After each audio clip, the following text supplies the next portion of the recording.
ऐसी अजीब व गरीब दास्तानों को समेटे हुए है जिनको सुनकर इंसानी अकल हैरत ज़दा रह जाती है। आज की वीडियो का मौजू भी ना सिर्फ अजीबो गरीब बल्कि हैरान कुन और तकलीफ दे भी है। आज की वीडियो में हम देखेंगे कि आखिर रेडियम गर्ल्स कौन थी और इन खूबसूरत चेहरों के साथ क्या खेल खेला गया। ये कहानी सिर्फ इन लड़कियों की ही नहीं बल्कि जुल्म जबर और इंसानी सफाकियत को भी उजागर करती है। इसके लिए सबसे पहले ये समझना ज़रूरी है कि आखिर रेडियम क्या है। ये दरअसल एक रेडियो एक्टिव एलिमेंट है जिसे बतौर रेडियोथेरेपी कैंसर जैसे मूजी मर्ज में मुब्तला लोगों के इलाज के लिए इस्तेमाल किया जाता है।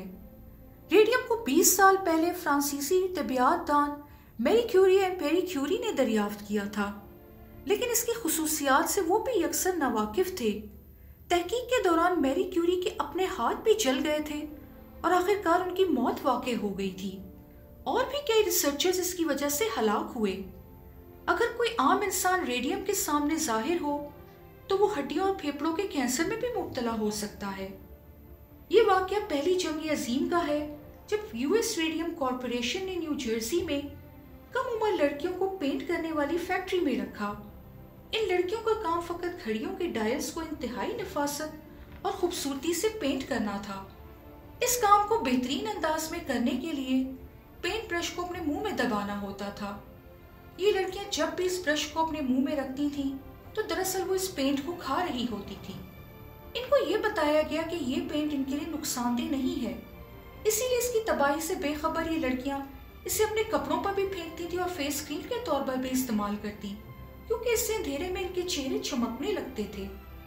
इस कंपनी की देखा देखी कई और कंपनियों ने भी रेडियम से चीजें बनाना शुरू कर दी, जिनमें से एक का नाम लिक्विड सनशाइन था।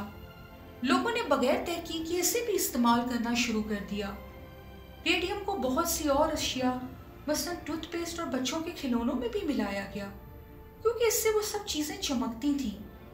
नाज़रीन, 2 से 5 साल के अरसे के दौरान तमाम लड़कियां बीमार होने लगी।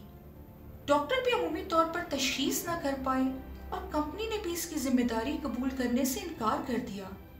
इन्हीं लड़कियों में से एक लड़की मोली को जब उसके खानदान वाले डॉक्टर के पास लेकर गए तो वहां जो कुछ हुआ वो दिल दहला देने वाला था।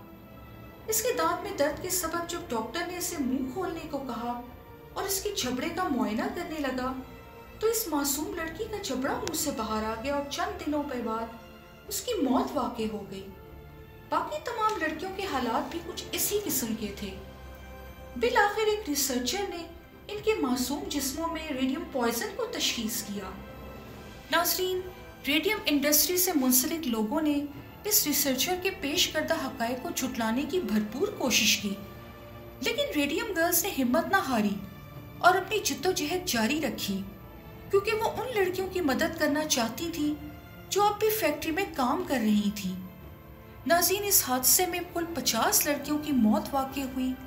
लिक्विड सनशाइन पीने वालों के साथ भी कुछ ऐसा ही हुआ। इसके इश्तिहार में आने वाला बच्चा जो दिन में कई मरतबा इसको पीता था वो भी बीमार होकर मर गया। 1927 में बिल आखिर एक वकील ने इनका केस लेने पर आमादगी का इजहार किया। उस वक्त उनमें से कुछ लड़कियां चंद महीनों की मेहमान रह चुकी थीं।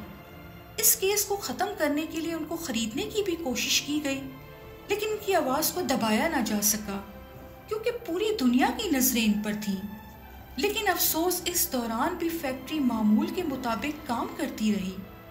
बिल आखिर कैथरीन, जो बिस्तरे मर्ग पर थी, रेडियम डायल कंपनी पर मुकदमा करने में कामयाब हो गई। रेडियम गर्ल्स की हकीकत को छुपाया ना जा सका, ना कि इनकी मिरास को कम किया जा सकता है। इस केस को इस लिहाज से भी गैर मामूली और मुनफरिद कहा जा सकता है कि पहली मर्तबा एक कंपनी को उसके अंदर काम करने वालों की सेहत और हिफाजत का जिम्मेदार करार दिया गया, जिसने बाद में इसी सिलसिले में बहुत सी इस्लाहात की बुनियाद रखी। 1938 में इस फैक्ट्री को तबाह कर दिया गया। इन तमाम लड़कियों को एक ही कब्रिस्तान में दफनाया गया और इनकी कब्रें आज भी रेडियो एक्टिव हैं। उम्मीद है आज की वीडियो आपको पसंद आई होगी। अपनी राय हमें ज़रूर दीजिएगा।